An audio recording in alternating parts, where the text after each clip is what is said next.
hosted back here on the Jared the Bossman Show. We're joined by a friend of the show, Football Game Plan. He has the game plan for you. He can got the X's and O's. He know what to tell you: inside zone, outside zone, trap, crack back. He got it all for you. A Football Game Plan, my man, Emory Hunt. Emory, long time no hear, my good brother. How is life on your end, man?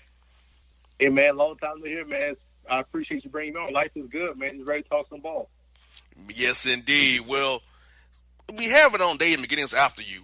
I want to talk to you about the Jags-Titans game and the trust of Blake Bortles, because Blake Bortles was lights out against the Patriots. Then he plays the Titans, who always been the Jaguars' bugaboo, whether good or bad. The Jaguars give the Titans trouble all the time. But Jacksonville is a world-class defense. They have weapons, but can you trust the quarterback to make plays with those weapons? And can Leonard Fournette stay healthy and off the injury report this week with those hamstring and foot injuries? He always seems to have crop up since the days of LSU. Yeah, that's the thing, man. When you look at the fact that you have a back that has these hamstring injuries, these fast twitch injuries, it's always tricky. You want to be sure he's fully 100% healthy before you throw him back out there. But I do believe Jacksonville can generate offense. T.J. Yeldon, Corey Grant, good backs. They have a good stable of receivers. Defensively is where they hang their hat. But they really have to make sure a guy like Blake Bortles can really step up and continue to play consistent ball. He had a good week, and then last week he went back to normal. He has to have a lot of good weeks in order for the team to reach its fullest potential. Yeah, and yeah, he has to, man, because I feel like the only thing about that game I don't trust is him.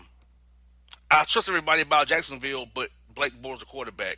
And that's why if I was Jacksonville, Emory, I would have gave Drew Brees 2 years, $80 million, and make him turn me down to try to win it now if I was Jacksonville this offseason. Yeah, I don't blame you, man. I'm surprised they didn't take a quarterback in the draft. I'm surprised they didn't go after, let's say, a Teddy Bridgewater or even a Tyrod Taylor earlier in the summer when it was looking like Baker Mayfield will probably play sooner rather than later. So it's interesting to see this is the route they've chosen, and it could put them back in the same position that they were in last year, not getting to the ultimate goal because they decided to tie their wagon or hitch their wagon to a guy in Blake Bortles. Now, Emory, this guy has been lighting up all these fancy points, all these touchdowns. My man Pat Mahomes with that nice Southern drawl he has for his teammates there, man. 13 touchdowns, but we've seen this Andy Reid before, Emory, with the Eagles and the Chiefs. They start off hot, but then the Chiefs kind of level off once the league kind of sees what they got going on.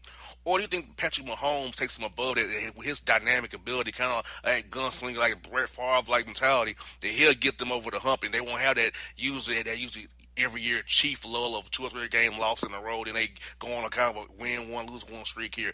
Can Mahomes overcome Andy Reid's clock management and coaching style and cover up a lot of the warts that the Chiefs may have defensively as well? I think so, because when you look at their offense and how it's constructed, he's perfectly fit for this offense because of how he can attack the ball or attack deep downfield with his arm. And that right there, when you look at that element combined with Sammy Watkins, Tyreek Hill, Travis Kelce, guys that are vertical threats, legit deep threats, it's going to be tough to play defense because if you try to back up and play safe defense, now they're going to be able to run the football with another star in Kareem Hunt. So their offense can be their best defense. We've seen this before with the the St. Louis Rams at the time with the greatest show on turf. Their offense was number 1 in all categories, but their defense was only 16th. So you don't have to have the best defense just if your offense is great enough, and they have an offense that's definitely great enough. Now, do you believe they'll win the AFC West now after what you've seen out of 3 weeks, or do you think the Los Angeles Chargers in Denver has something to say about that? Well, I think this is a big game coming up against the Broncos. This is a game that, could tell a lot because I do believe the Broncos, if any team, has a defense to slow them down. They have great pass rush. Their linebackers are fast and active. They can get after the quarterback. Offensively, they got a ton of weapons. They got good weapons themselves. So, and we know the Chiefs' defense isn't where it wants to be. So they definitely can have cause some problems for a team, definitely. So this is going to be a great matchup, probably the best matchup they've seen so far this year, and I can't wait to see it play out. Now, speaking of that division, one more team, the Raiders, the mess that John Gruden has made, trading Khalil Mack for those picks. I think that trade kind of broke them. It fractured their team in the locker room and in front office. There are guys who reading reports where Gruden's guys are going at it with the old McKenzie guys. They don't see eye to eye on personnel. So, do you feel like the Raiders just kind of playing out the strings until they get to Vegas, hoping to be good in Vegas? Or this is just year one of a tragic run for them, leaving Oakland, going to Vegas for a long time to come with Gruden his decision making? Because I feel like Gruden's a good coach. He's not a good GM. Yeah, you kind of hope it's just a 1 year thing where they're having these little issues, but uh, you know it's tough because you have a situation where the team was going in the right direction until Carr got hurt last year, and then we saw it all fall apart. So it's just weird to see them go from 2016 to where they are now. And you hope Gruden, like you said, he's a great coach. Just hope that at some point they can weather this storm and get it back on the right track. But they are right now devoid of talent, on offense, defense. They don't have pass rush. All of those things is leading to where they are right now. And I think, even though they got the first round picks for Khalil Mack, who's to say they're going to sign those first round picks when if they turn into guys like Khalil Mack? We just saw them trade away their best player because they didn't want to pay him in exchange for first round picks. So what if your first round picks? What if you hit on both of them and you don't really want to pay them, and now you're sitting there back in the same situation? Got that right. You just never know. That draft picks to me are just potential. They're not nothing tangible we can look at. And if you hit, great. If you don't hit, you don't hit. But you trade away a great player who's making a difference in Chicago. You see the difference making on the field for those guys, and you lost. He talks about we need to pay for us to pass for better. You had an all-world pass rusher on your roster. You still want to pay the guy. Yeah, it's just tough, man. Again, it's one of those things where you don't want to cut off your nose to spite your face. So I just think that they have to figure out a solution to get this thing squared away. Otherwise, they're in danger of just losing a lot of games. You got that right. And now this is a team who I've seen lose before, Emory. The Dolphins, starting 3-0. Do you believe in the Dolphins, or is it once again a Dolphins optical illusion? I think both situations or both thoughts can be true. I've seen the Dolphins live. I saw them against the New York Jets up here, and it was interesting because the Jets had a chance to win that game. They were able to turn the ball over, and then they subsequently turned the ball over themselves. That throw in the end zone, that was a huge play in the game because they just got the turnover from Ryan Tannehill. So I still don't know which Dolphins team I'm seeing, but in the process, they're still winning. They're undefeated, and they have their biggest test of yet this upcoming Sunday against the New England Patriots. Yeah, if they beat the Patriots, hey, it's September. The Patriots struggle in September. That's their extended preseason for the Patriots. So if you get them now, you good. But if you come October, November, December, good luck. Yeah, you got to get your wins while you can because, again, wins, they add up. So if they can just stockpile wins, it's going to be hard to keep them out of the playoffs. And last one up from the AFC side of things, we go to the NFC Nick Saban here. Baker Mayfield. I love Tyrod Taylor. Once again, he got sniped by a rookie quarterback or potential rookie quarterback. And last week, watching that game, Tyrod looked at me like he was skittish in the pocket. He wasn't looking down the field. He was ready to pull out and run. But when Baker came in the game, the ball came out quick. He's hitting the throws. He's hitting all his reads. He's making check the line of scrimmage. So, basically, won the Emory. Did Hugh Jackson err in not starting Baker Mayfield for day one? Because it seemed like to me that guy had those guys energized, running that offense. Or was it a thing of it the Jets wasn't prepared to see Baker Mayfield and just kind of maybe was playing vanilla defenses that they wouldn't play against Tyrod Taylor. Maybe more want to blitz a little bit more. Maybe it's more fire zones. Maybe it's more cover two bands. Things like that. I feel like that they really didn't prepare for Baker Mayfield, so it got shocked their system, and the Jets got off kilter there last weekend against Cleveland. But do you believe Cleveland will win maybe 5 games now with Baker out there, or they'll probably still be 3-13, 4-12ish? Well, I thought they were going to win 6 to 7 games with Tyrod Taylor, and if they had a kicker, they'd be 3-0, as True. opposed to 1-1-1. So I don't think Tyrod Taylor played terrible, and I just think that when you look, I honestly think, maybe this is a conspiracy theorist in me, but the play calling was definitely different when Baker Mayfield got in the ball game. I felt as though Todd Haley maybe was sandbagging a little bit as far as allowing certain plays to be called. It seemed like the entire playbook then was open for Baker Mayfield to get him in the groove. And when Tyrod Taylor was in there, it seemed like they kept calling quarterback draws, and almost trying to get him hurt or trying to get him banged up, which they succeeded. And they ended up now putting Baker Mayfield in the game and allowing him to play. Do we know Tyrod Taylor played well where they were supposed to win those 3 games, but they didn't have a kicker? But now with Baker Mayfield in the fold, we'll see how much of what he did in college they incorporate. And I was there during training camp for 2 days, and he can throw the football over the middle of the field. He can throw the football on the outside the numbers. He had really good rapport with Rashad Higgins. So I still feel the same way about the Browns with Baker Mayfield as I felt about the Browns with Tyrod Taylor. This is still a very talented football team. They have a decent running game. The offensive line is still a work in progress, but they have good pieces there.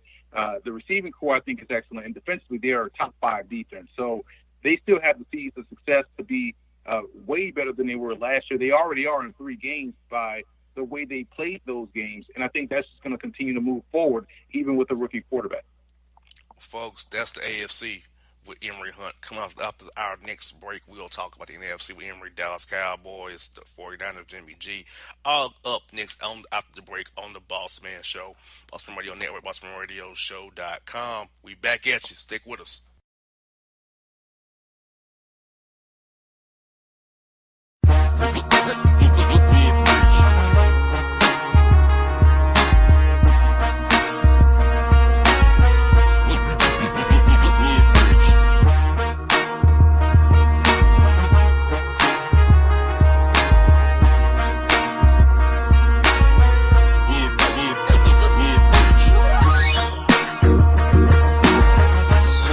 All right, folks, back in the Bossman Show with Emory Hunt, football game plan. He broke down AFC with us last segment, and we're going to the NFC. And Emory, I want to start with the Dallas Cowboys offense. I mean, they got rid of Dez Bryant. They got rid of Bryce Butler temporarily, and then they brought him back, surprisingly. I didn't see that coming. He's back on the roster. Elliott's back. Offensive line took some hits, I think, but nobody can go down the field for the Dallas Cowboys. Witten retired. And Scott Linehan is unimaginative still, just running basic offense, same little routes. Certain guys are Beasley in the slot running option routes. It's not nothing to imagine about the Cowboy offense. So I wanted to ask you about the offense, your thoughts on the offense. And they got Dak Prescott coming for a contract here real soon. If you see somebody you're going to invest $25-30 million in with the offense he's putting up right now, where he's playing in his office with Linehan, the way he's putting up number-wise right now? I think so. I think people are short-sighted when they look at Dak, and it's unfortunate because certain quarterbacks get scrutinized differently. You talk about a guy that was Rookie of the Year in 2016 and was in the conversation for NFL MVP as a rookie, along with his cohort in Ezekiel Elliott. So this is not a bad football player. We've seen this before, and it's a shame because Dak has talent, proven it on the field, and for a 4th-round pick, he completely outplayed his contract. Now, when you look at that juxtaposed what's going on this season, yes, he has to play better. Even last year when he talked about, he had a regression, they still went 9-7. Dak didn't play bad last year. This year, he's trying to make work with things that, he doesn't have to with somebody else. They say, he needs help and weapons. But since it's Dak, they're going to say, it's all because of Dak. So I just have a real problem with the coverage of Dak Prescott and what he's doing with the Dallas Cowboys. He can play. Now, as far as their offense, yes, he still has to play better. He still has to make work with what he has. And those guys have to do a great job of finding opportunities for him to have those big plays. You have to look at your personnel. You can't expect your receivers to be Dez Bryant. You have to work within their skill set. You can't expect your tight ends to be Jason Witten. And you have to get back to what you were doing really well 2 years ago, which is running the football. Now that you have Zeke back there healthy and also not suspended, take advantage early on in the season, run to get the lead, pass it to extend that lead, and run to close out the game. I think it's not that hard for them to have success. They have a good defense. They have pieces on offense to be successful. They just have to put the right pieces in place to be successful. I'm with you on that. I feel like, hey, you gotta work with what you got, but I feel like a lot of it's coaching too, because I see it with Sarkisian here in Atlanta how his play calls sometimes just baffle me. Like, what are you doing, sir? Like, so you gotta have good coaching as well. Now, you know, that same game, Emory, Seahawks. Should they go on and cut Bay and trade Earl Thomas and rather keep this charade going on? I feel like he's going to factory that locker room eventually. He doesn't want to be there. He doesn't want to get hurt. He doesn't want to practice and put his body on the line for this team who won't pay him. So should they maybe call a safety hungry team like Atlanta, Carolina, even somebody in New Orleans who may need a safety, and gets cut bait now rather than keep him on the roster, keeping them unhappy. That bad force around these young guys as Pete Carroll and John Schneider wants to start a new culture there without all those old, they leaving the boom guys. Get the last one out of there and just start it now rather than keep him there knowing he doesn't want to be there anymore. Play for these guys and put his body on the line for his team any longer. For me, I'm of the mindset either you're going to pay your best players, or you're going to get rid of disgruntled players. I'm on both ends of the spectrum. So if you want to be here, great. We have to pay you. If you don't, let's find a spot for you. Just playing this game of playing him if he doesn't want to be there, and that's just a bad recipe for disaster. And I would, if a player doesn't want to be, this is my own personal philosophy. If a guy doesn't want to be there, let him go, trade him, do what you got to do. If he wants to be here and he's a key player, we have to work out a contract. We have to get a deal done to keep him happy and to keep him involved in building the culture of the team. So I can see it from both sides. Either get rid of him or sign him, but you can't play both sides of the fence. I'm with you. Now, we say that same division, Emory, with the 49ers. Jimmy G got hurt scrambling. Could have went out of bounds. Maybe say his ACL, maybe. Then he also cut back in and he tried to lower his shoulder as well. Now, but do you think he will learn from this and not do this again? Just take what they give you. Cause I feel like defenses, if you show you're going out of bounds, they ain't gonna come and hit you. If you show I'm giving up, I'm going out of bounds. But if you try to make a move and make a cut, now he's hurt out for the year. Thank God he signed that big contract when he did. And then play the franchise tag game. As Mike Florio for Football Talk said he should have did. If he did that, he'd really be up right out of paddle if he did that. So looking at that, so the 49ers allowed to call to Cleveland about Tyrod Taylor now because, hey, C.J. Beathard doesn't get the job done, and whoever they sign not going to get the job done. They want to say their year, maybe compete. They go after Tyrod Taylor or they say, hey, we got Jimmy G on the contract. We'll take the bullet this year. We'll just be bad, get a high draft pick, put somebody on our defense, maybe get a weapon or something. So, again, for San Francisco, Emory, what's your outlook for them and Jimmy G as well going forward? Well, they have a lot of options available. I would even look for a guy like RG3 who has had experience with Kyle Shanahan. So I think that's a good fit if they want to make a trade. Or maybe they just want to trust their guy that they have on the roster that played last year, played 4 or 5 games for them, that understands that system and is ready to hit the ground running. That also played in the preseason in C.J. Beathard. Now, he is definitely not Jimmy Garoppolo, but at least he understands the system. He can get you in and out of bad plays. Get you out of bad plays into good ones. He understands the checks that needs to happen at the line of scrimmage by being in that system. And he played a lot last year and played in the preseason. So that may be an option. I don't think Tyrod Taylor would be a good fit. I mean, it would be a good fit to go out and grab a former 49er that knows that area. And Colin Kaepernick, he's sitting there free for you. You don't have to give up any assets. So as far as Jimmy G is concerned, I think for him, it's mostly about just getting healthy because quietly he has been banged up anytime he has played an extended period of time. Even in New England, he got injured. Just last year, he had an issue. Now this year, he has the knee. So there's always something with him when he gets extended playing. So it feels like the 49ers jumped the gun a bit in paying him this expensive money. It's funny how he hasn't proven anything, but Dak Prescott, who has and played a full season and hasn't missed a game, now they're questioning whether or not he should be the starter. So this is the issue I have with the NFL and San Francisco because they took a gamble on a guy that didn't put it out there on film for a full season. This is the result. This is what happens when you jump the gun and doesn't and don't wait for things to play out as opposed to paying someone too early. Got that right. Now, let's go to the NFC North. Do you believe in the Bears with Trubisky playing the role of Trent Dilfer slash Brad Johnson with the defense they have out there with Khalil Mack and those guys out there, and Roquan Smith and those guys rushing the passer and causing havoc on defense? On paper, it looks great, but in practice, he is really struggling. And this is a guy that probably shouldn't have went second overall. When you draft someone second overall, you're expecting them to hit the ground running, especially in a draft where you had Pat Mahomes, Deshaun Watson, Deshaun Kaiser, and a host of other guys that played a lot of games in college that played them well. Trubisky wasn't better than the guy that he took over for, and Marquise Williams, or he wasn't better than the guy that he competed against in the same conference in Gerard Evans. So those two guys are out the league, didn't get a sniff in the NFL, and here's Trubisky, the second overall pick, is playing like a guy that was picked up in the seventh round. So they have to get him to play significantly better because you look at that offense, they have good receivers, two good tailbacks. That offensive line is phenomenal.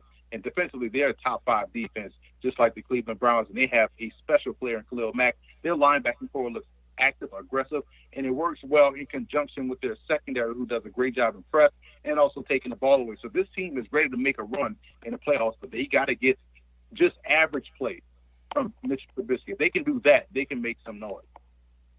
I hear that, Emory. I'm with you on that. They could just show a pulse on offense. They can do something, get there, something done. Now, last one I got for you is this: Tampa Bay has been the talk of the league with Fitz Magic. He kind of showed who he was at Monday Night Football against Pittsburgh a little bit. They're probably going to go with Fitz again against the Bears with Jameis coming back off suspension. So my question to you is this: after this week at Chicago, when does Jameis watch start? When does he see that field, or if any at all? If I'm Dirk Cutter, do you go with the potential in Winston or the veteran Fitzpatrick, because he needs to save his job in Tampa? Who would you go with if you're Dirk Cutter, and when do you believe Jameis will see the field this year? That's the easy decision. You go with the best player, and the best player is Jameis Winston. And this is a guy that played well in the preseason thanks to Todd Monken's play calling, which allowed Fitzpatrick to have some success. And he's only missed 3 games, and I'm pretty sure he's been working out. He's played with this team before. He's a veteran. He knows the checks and all those things that I just mentioned about the other quarterback, C.J. Beathard. This is your starter. This is your franchise quarterback. This is the number 1 overall pick. And people need to stop playing themselves and thinking Fitzpatrick is anything more than what he is. He actually did his job great this time. Before the season, people thought this was easy 0-3 for the Bucs. They come out this stretch 2-1. Backup quarterback did his job, kept the ship steady, kept it afloat actually, and now you can go back to your starter and pick up right where the backup left off. This is exactly what you would want if you're a head coach. So I think it's ideal for him to just throw Jameis Winston back in there right away, because we saw in the preseason the difference from Dirk Cutter and Todd Monken play calling is that Monken's going to get everybody involved, and we saw Jameis have success with the backups while Fitzpatrick was having success with the starters. So that shows you that, okay, Jameis played well in the preseason. He's ready to go. There's no need to push this envelope for Fitzpatrick any more than what we had to. We were only forced to play him 3 games. We did that. He did a great job. If we need him to come in case of an emergency or something like that, we know we can trust him for at least 3 games. Anything after that is pushing, and I think that's where teams get in trouble with Fitzpatrick, and I think the Bucs have to do the right thing by their football team and put Jameis Winston back in the lineup. I'm with you, Emory. Jameis should be back in that lineup, brother. Before you go, man, tell the people about what you got going on at Football Game Plan. What you and the crew over there got going on, man. Well, we have a lot going on. We're doing our NFL team previews for this week. We have our college football previews up and ready to go on our YouTube channel at youtube.com/football game plan. So you can check that out there. Follow me on Twitter at FBallGamePlan. And if you're a college football fan and you want to check me out on some of these broadcasts, tomorrow, which is Thursday, I have a broadcast on ESPN3. I'll be the color analyst for the East Stroudsburg Millersville game at 7 p.m. Eastern time. And Saturday, I'll be the color analyst for Shippensburg and Westchester, ESPN3. That's noon Eastern time. I'm sorry. So those are 2 games I'll be on broadcast for this weekend. My man, the color. I didn't know he was a color commentator now, my man. Hey, congrats on that. My man is doing Big things, ESPN 3 now for you people. Check out my man Emory Hunt. Emory, so thanks a lot. We got to do this again real soon. I'm sorry I have been this long, but we're going to make this more frequent for sure, my brother. Definitely appreciate it, man. Anytime, just let me know. All right, folks. Emory Hunt, Football Game Plan on the Bossman Show.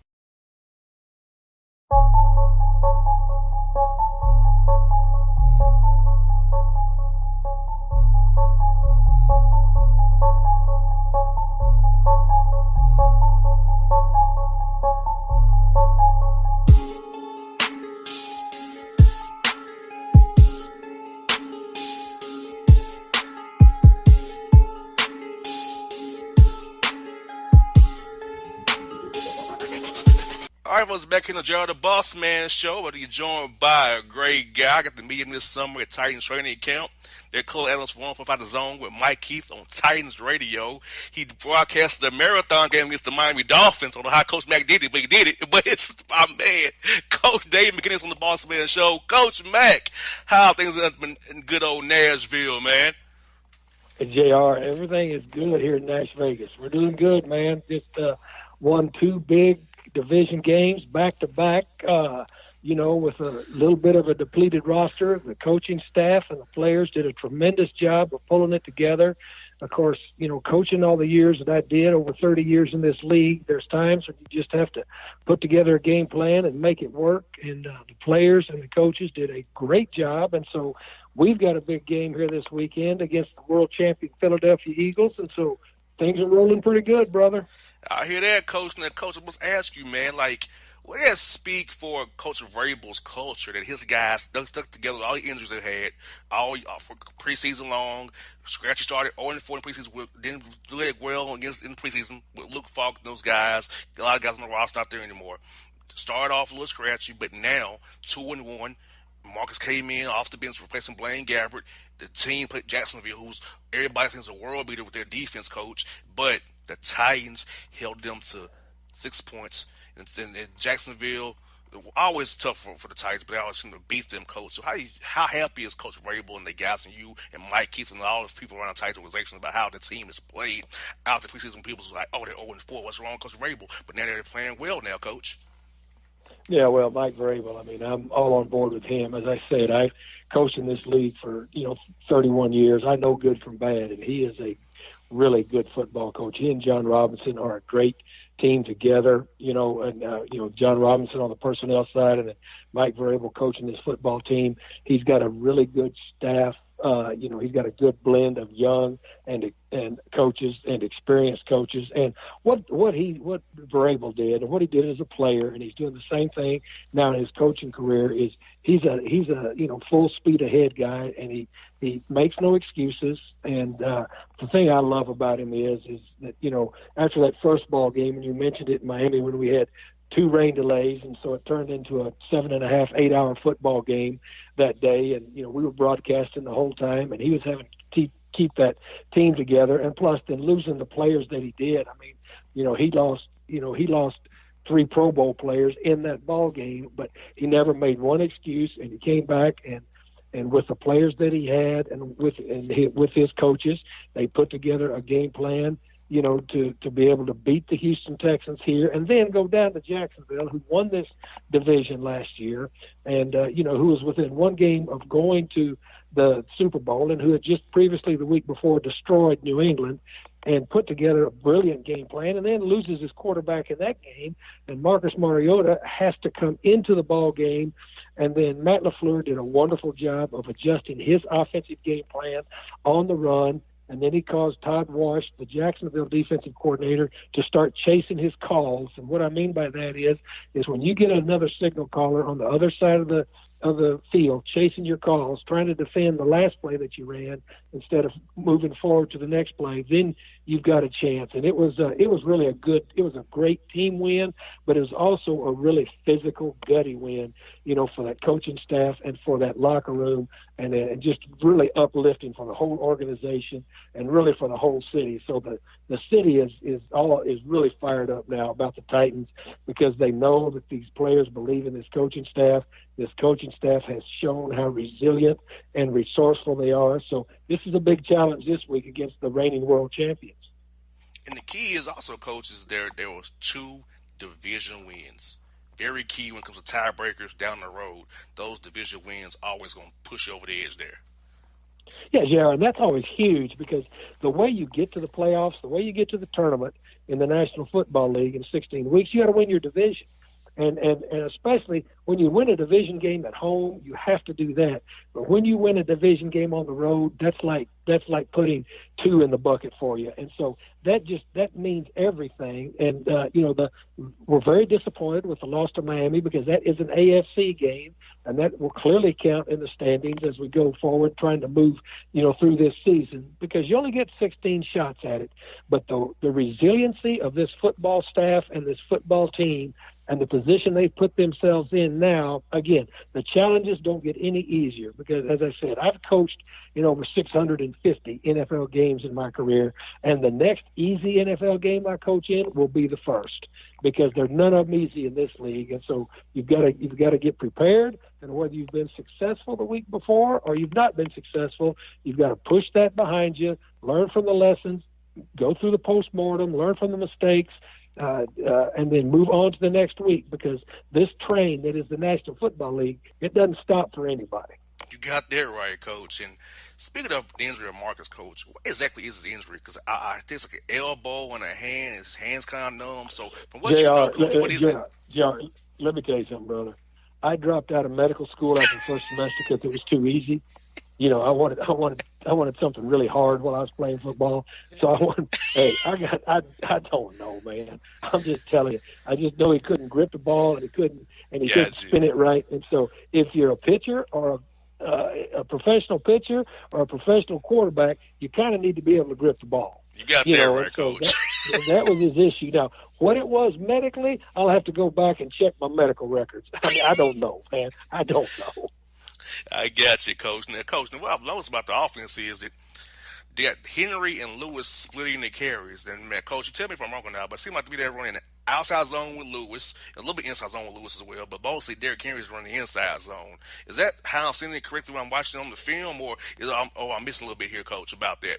JR, here's what the deal is. This whole offense is predicated off of the outside zone, so they're both going to run that. And then, of course, the last 2 weeks, and again, showing the versatility and the creativity of these offensive coaches and Matt LaFleur and his staff, they've incorporated a little of a wildcat in there with Henry. And so you've got 2 backs that are very, very complementary to one another. And don't mistake Lewis for just a guy that can get the edges. This guy's tough. He can run inside too, and he has. And they're both really good backs. And the key is this is such a game specific game plan type of an offense that each one of these guys is going to have a specific role week to week, but both of them are incorporated into the entire offense.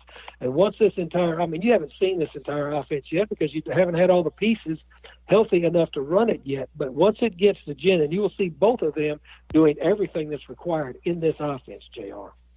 And, Coach, what about Rashard Matthews? I know that he came off PUP there, and I know he kind of made some comments about he wanted to get involved a little bit more, but he's on way his turn. So when you see Rashard Matthews getting the good football shape and being more incorporated in the offense with Corey Davis and those guys, kind of get that possession receiver down the field, kind of hit the middle a little bit there, do some more what Delaney was doing as well from the small out there in the slot maybe.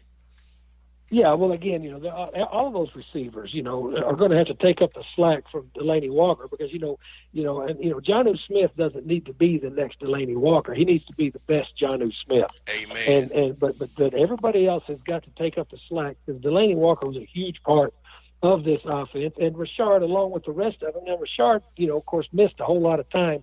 And again, this league moves so fast, that you've got to get your feet and your legs back under you and your timing under you. So even if you're a vet and you miss time, it takes you time to kind of get back in the flow. And that's where he's getting now. And, Coach, let's talk about the Titan defense. I know they lost a big piece there in preseason there, but hey, you got some tough football players in that defense with Kevin Byard, Wesley Woodyard, and Jarrell Casey. The defense played good last year, but these guys are playing even better this year if you ask me, Coach. And even against Miami, it was a kick return that kind of blew that game open, but they still played tough defense in that game as well, Coach. And, of course, last week, 6 points to Jacksonville. So talk about the Titan defense, coach. How good those guys are playing. How Vrabel has those guys gelling together. They're flying to the ball and attacking them with DNPs. What they got going on, man. I love what they're doing, coach. I love it. Yeah, it's a very aggressive defense. And of course, Dean Pease, I mean, I've always been a big fan. You know, I've coached against Dean's teams, and they're very well prepared. He's a very good defensive play caller on game days. I mean, he can adjust and figure out things pretty quick during the game. And he puts his players in the position to make plays. And really, seriously, I mean, these guys on defense now, this is a nasty group. And I mean, they go at it, and I love watching them play. Of course, you know, I grew up in this league, you know, as a defensive coach and a linebacker coach, you know, before I, you know, was a head coach and all of that, coordinator and all that other stuff. I love a good defensive team. This defensive team has got a really tough mindset, and the thing about it is they really don't care who gets the credit. I mean, they played great team defense. And Wesley Woodyard, I mean, I'm a huge fan. He's having a great year. I mean, this guy's, you know, his 11th year, he's even getting better. And Jarrell Casey, I mean, I was here, you know, working for the Titans as a coach, you know, as an assistant head coach when we drafted Jarrell, and you knew he was a special player coming out, and he's done nothing but get better and better his entire career. So, I love watching this defense play. And again, as I said, that game last week, I was smiling so big up there in the press box, 9-6. That reminds me of the days back in the old black and blue NFC North division when I was coaching with the Bears, where, you know what, you just stood in the middle of the ring and punched each other until somebody fell down, and the Titans were still standing at the end of that one. You got that right, Coach. Because I want to ask you about the NFL's new rule, roughing the passer. And I heard for William Hayes, he hurt his knee trying to not follow Derek Carr. What's your thoughts on that, on this rule, and how all these penalties have been called roughing the passer? You know, I don't want to protect the quarterbacks. I get it. They are the money. They are the show. But come on. Football is football, Coach. It's taking away the game that me and you both love and watch for so many years. I feel like it's almost that Coach two-hand touch almost, to a degree. Where you can't touch them. That's a penalty.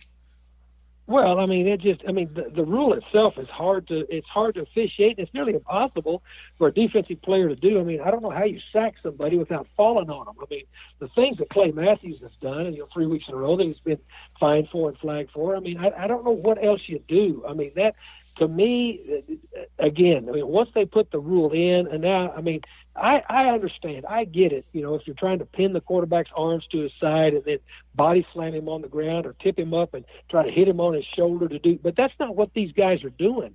And it's nearly impossible when you're going as full speed as you are. And, I mean, you've got to get to the quarterback because the way the rules are anyway, I mean, the whole field's wide open because, you can't touch them at that second and third level, the receivers. And so if you can't sack the quarterback, I mean, it's problems. I don't know how you sack somebody and not fall on top of them. I understand not pile driving them, but sacking them and falling on top of them, these flags they've been throwing, I mean, to me, it's hard to coach. It's even harder to do full speed for the players, and clearly it's hard to officiate. You got there right, Coach. Coach, I also want to share with you, Coach, because Coach, this bugs me, Coach, how offensive coordinators, Coach, get too cute on short yardage plays. I mean, like, we going 5 wide receiver shotgun on 3rd and 1. We're gonna go run power maybe, or even inside zone.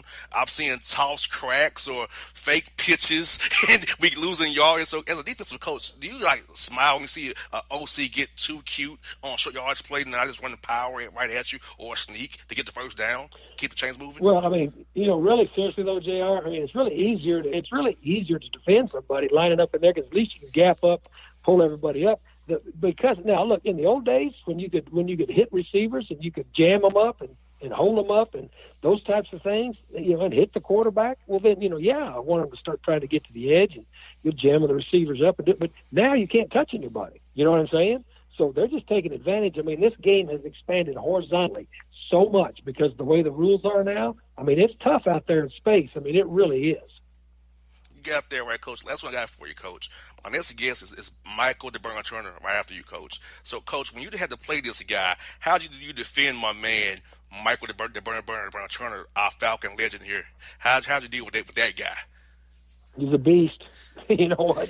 He's a beast now, and he just knew that you better be gapped up, you better be gap sound. I mean, you better be on it because, look, I mean, a great player, no matter when he plays, is a great player, and believe me, he was a great player. Yes, indeed. He's a great person too, Coach. He's a great guy. You would not know how great of a guy this dude is. Real laid back dude. Great personality. Sense of humor is off the chain, Coach. I love that dude. But he's a great man, Coach. Well, Just like he, you tell him Coach Mack says hello, and Coach Mack's glad he doesn't have to try to get somebody to tackle him anymore. I sure will, Coach. Hey, Coach, I'll tell you what, man. Look forward to seeing you against New England. I'll be up there in November for New England, the Patriot game, Coach. I know the Falcons are off that week on the road. So I'll come up there and see you guys. So I would cheer for you guys against the Eagles this week. We need y'all to beat them for us because they beat us down here. We need y'all to get that win for us. Help us understand this, Coach. We definitely be cheering for the Titans down here in the ATL. Because I tell you what, Coach, a lot of Titan fans down here more than you think, Coach. A lot of them are down here. Listen to you as well and tell me about it. JR, I love being with you at training camp up here this year. That was so much fun. So look forward to you being up here in Nash Vegas. And in the meantime, you hold it down there in the ATL. Yes, sir, Coach. Talk to you real soon, Coach. Have a great one, Coach. Talk to you real soon, man. See you, brother. All right. Coach Mack on the Bossman Show, people.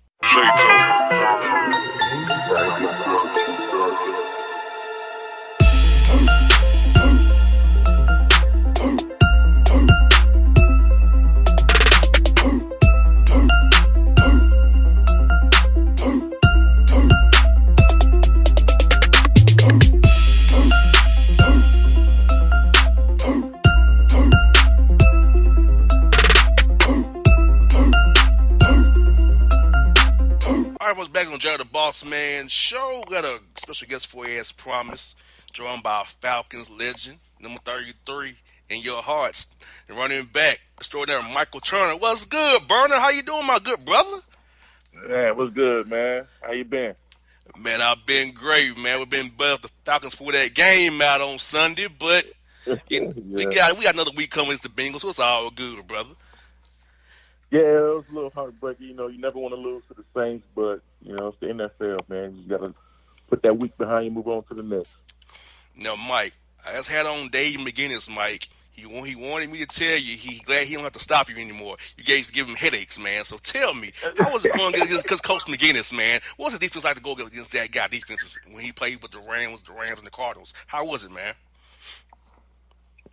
I mean, you know, with me, it was like one guy that I wanted to pick out, but he's been on some good teams, played on some good defenses, so it wasn't just him. It was when I played against those teams, I always had to get ready against a gang of guys. So it was like, you know, they was, I'm pretty sure their plan was to try to gang tackle me and stuff like that. But you know, he was a good football player and had a good career.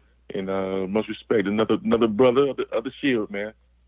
No doubt, well, bro. Speaking of their brotherhood, man, with so many guys going down, Mike, how does the Falcons keep their brotherhood together, keep the same mentality with next man up? Because you're losing Kiki Neal, you're losing Rico Allen, Deion Jones. You know, Tack was out. You know, a lot of guys on defense are going down. So how does the brotherhood stay together when their main men aren't out there with them in that battle out there each Sunday?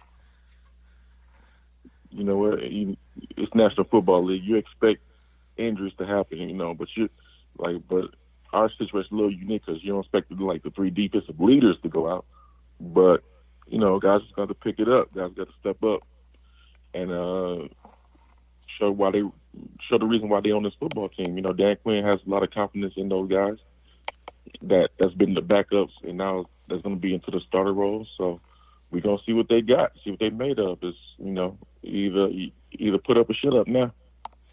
Now, Mike, do you foresee we see more of Bleedy Ray Wilson maybe with now Rico Allen out? Because maybe he can play some safety a little bit, be in the nickel and dime packages. I feel like he could play some safety if you need him to with Casey back there. You know, he knows defense, and you want to play fast and quicker. Dan Quinn talk about playing fast, playing the ball, attacking the ball. And you know when guys out there thinking too much, and Bleedy can actually, you know this, and he won't be thinking as much as a guy off the street maybe. So how you feel about replacing Neal and Allen with maybe Bleedy Ray Wilson a little bit more, using more Poole, maybe put Poole back there in the backs end with the safeties, maybe put Bleedy down the slot. So how you feel about that? No, that's all up to the coach. You know, I just know Casey's going to be at the free safety, and the nickel and the strong safety situation, they're gonna figure out what they're gonna do there. But it seems like Dan Quinn already has a plan. Just the team got to trust his plan, just like the fans got to trust it too. Uh, so we'll see on Sunday what everybody got. What's the plan? What's the game plan going to be moving forward? Guys got the opportunity to shine, and I know some of those guys that hasn't been starters are looking forward to this opportunity to go out there and play some football. I hear that, man. I feel like it's gonna show up what a lot of guys are made of. A lot of guys, like you said, want opportunity to play, and they can see what they can do in this league because somebody like all guys are like, man, if I get some more playing time, look, I can show what I can do. Now it's on you now. Let's see what you got. Right. Let's see. Yeah, right. Yeah, you know how it is. Ever since high school or something, it's always those guys in the locker room saying, man, I wish I was out there, I'll do this and I'll do that. And then, when it's time to shine, they don't show up. So, but now, hopefully, that doesn't happen with this Falcons situation. I know those guys are going to be feeding off each other, pumping each other up, going out there and making some plays. And I hope if things could be a little rocky in the beginning, they don't get too discouraged and just keep on trucking. And I think may help the back end, Mike, is a little bit more of a pass rush. Now, do you foresee maybe some more slot blitzes, maybe some double-A gap blitzes, maybe to generate some more pass rush? Because I feel like Breeze had all day to throw the ball Sunday, if you ask me. He was just picking his spots there. So, Dalton's not as good as Drew Brees, which is good. It helps us out. He's not as good as Breeze, so you don't want to worry about that as much. But still, there's a guy on the outside, and AJ Green, that's a beast. You don't want to give Dalton time to find that guy either down in the middle of our defense. You know what? It's no time to change the scheme. The coaches are going to stick to what they've been doing. And as far as the Drew Brees thing, it's hard to get sacks on Drew Brees, man. He gets the ball out quick. And if not, he's a good scrambling quarterback as well. So people don't really give him enough credit for his scrambling ability like that, as they should, because he don't take off and run down the field. He just find another spot in the pocket and just throw from there. And he's been doing that his whole career, man. I played with him in San Diego, man. He's always been that way. A little shifty guy that's hard to bring down, hard to get to.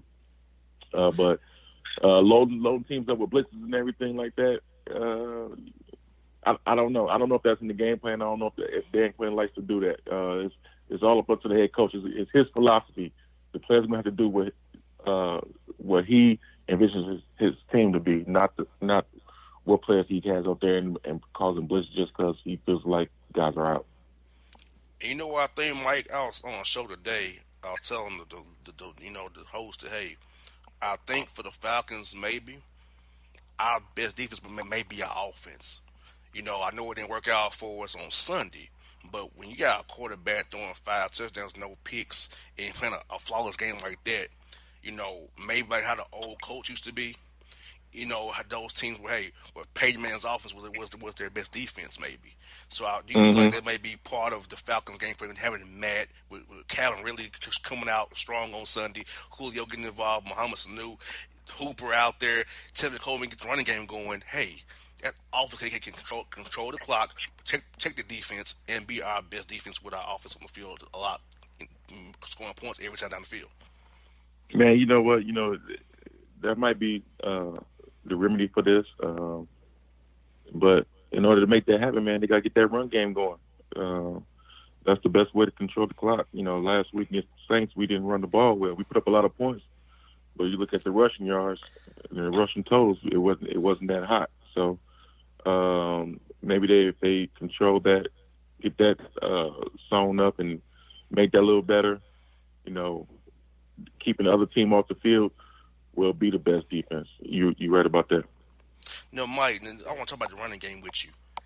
To me, it seemed like we had 2 runs last week. It was either the toss crack to the short side of the field outside zone play or a shotgun inside zone play. I feel like there should have been a little bit more,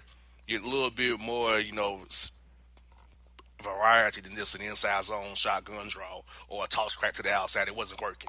I just felt like we was been hitting against the wall. We're running 2 running plays, which was outside zone toss crack or an inside zone draw. We got to do more than that, Mike. We just have to. Yeah, and you know what? And I'm not in the meeting room, so I don't know exactly what was the game plan as far as running the football. But But in order for coaches to get the call on run plays, they got to make what's due on the run plays as called. They got to show the offensive coordinator that look, we pushing these guys off the football. You got some lanes out here, just let us eat a little bit. I guess they wasn't showing that enough, and we wasn't making wasn't able to get to all the run packages that we wanted to. But it's hard when you're throwing the ball 50 yards downfield. To Ridley got some big plays going. You got another 50-yard bomb to Julio. Other stuff in the game dictates what happens on offense. Exactly. Now, Mike, maybe I'm over analyzing this, but it seems to me that Matt is scrambling more this year.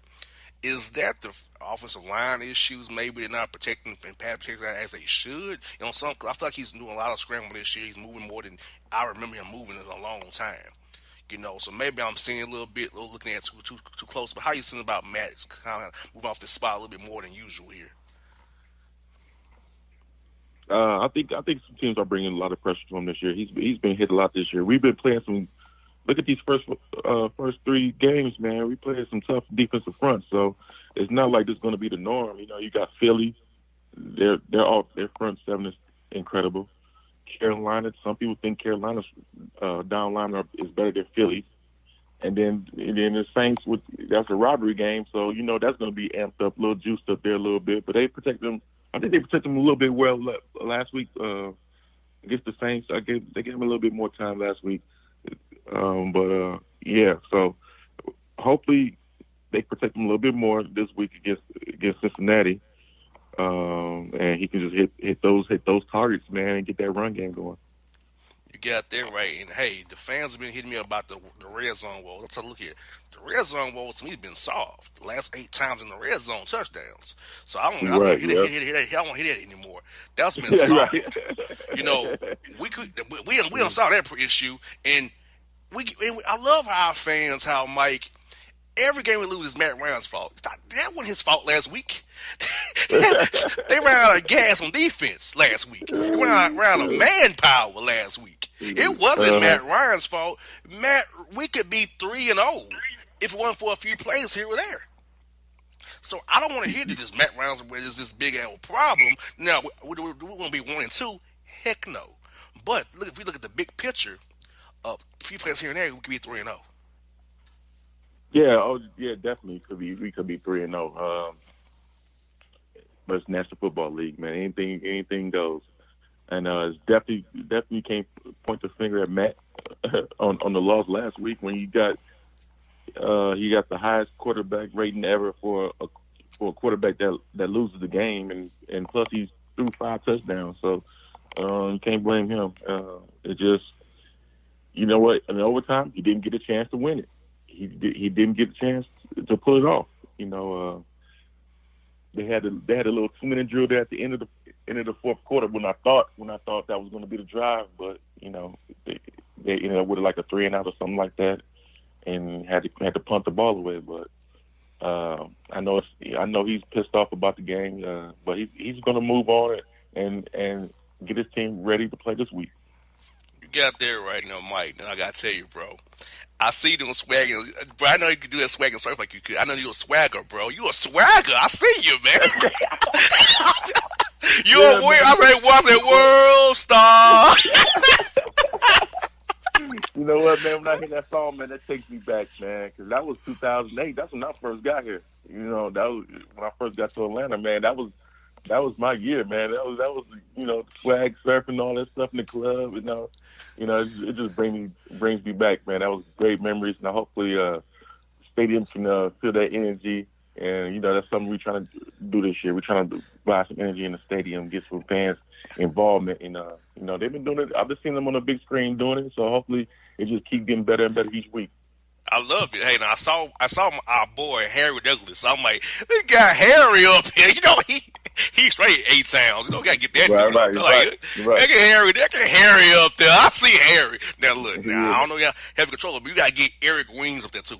E Wings really gonna be with it. You gotta get him up there. Yeah. So I'm pretty sure they're gonna get with that. Harry. That's him, man. He's he's a crowd hyper, man. He loves to get the crowd hype. He loves to do things to, get guys going. Before the games, he used to be in a circle and do a little dance or something for the team. So that's right up his alley. So Eric Weems was my guy too, man. When we played, hopefully we get like a little reunion, man. 2008 reunion or something with all the players from that Mike Smith era to come up there and do a little swag surf for everybody. You got there right. Hey, man, man, when y'all got there, man, it all changed for us, and I loved it. Y'all dudes had it going. Oh, boy, I love that stuff. Y'all had it going. Yeah. Now, Mike, let me ask you this, bro. Now, people ask me all the time, like, how are you enjoying being in the media? Now, you're on our side of the fence now, so, how you like being in the media now, being around it, getting to talk about the game now, kind of, it's still around a little bit, though. So how's that been for you, It's been pretty good. I still, got some learning to do as far as how everything works as far as media. But I just got a different outlook on things. I just want to provide my little 2 cents, man. Or like some of these guys haven't been in the NFL locker room, don't know exactly what it's like or how guys are feeling. I'm just trying to give guys that little insight. Look, this is exactly what it is, man. And hopefully I can just be truthful and. Just tell it how it is, and don't sugarcoat anything, and just be that NFL insider for the media, man. That's all. And you're doing a great job, man. They got you on the bid, boy. Recipe for success, swag and surfing, man. You doing it, brother. You in there. Right, yeah. You have made it. I'm gonna have to go back to the table, man. Up this contract or something, man. They got me do a little lot over there at the stadium, man. Yeah. Hey, man. Yeah, can we get you pregame? Before they come out the tunnel. We get your fourth quarter, the swag and surfing. Hey, man. You're right. They got me all over there, don't they? Yeah. You preach it. Hey, you are a key cog of game day entertainment. Michael the Burger people. Get him hooked up, people. Right. So as long as you people recognize, man, I got somebody to go to bat for me, man. Hey, look here. My fans and me, we got your back, brother. Hey, the Bossman Show family got you. They tell me, hey, we saw him. They said, yeah, he'll be on the show this week. Oh, I got y'all. Yeah. And I told him, you were here with us this week, as I promised him. Yeah. Well, no doubt, Mike. Hey, good to have you on the show, my brother. I'll see you Sunday on the field, man. You know how we do on the field, bro. You know how we gonna do it. I'll see you. I'll see you on Sunday, man. All right, folks. Michael Turner, the Bossman Show, people.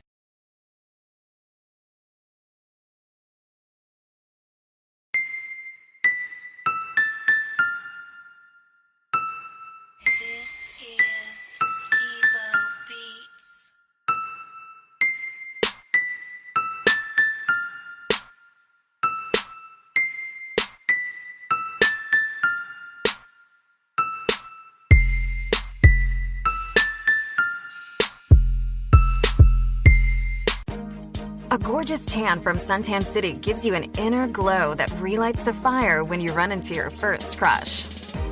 Vicky, who was that? An old boyfriend. Lucky you just tanned at Suntan City. Lucky he's single. We're doing lunch tomorrow. Won't be single for long then. During Tour of the City, try all 5 tans, including spray tan, for just $4.99. Restrictions may apply. Click to buy now. Suntan City, let yourself shine.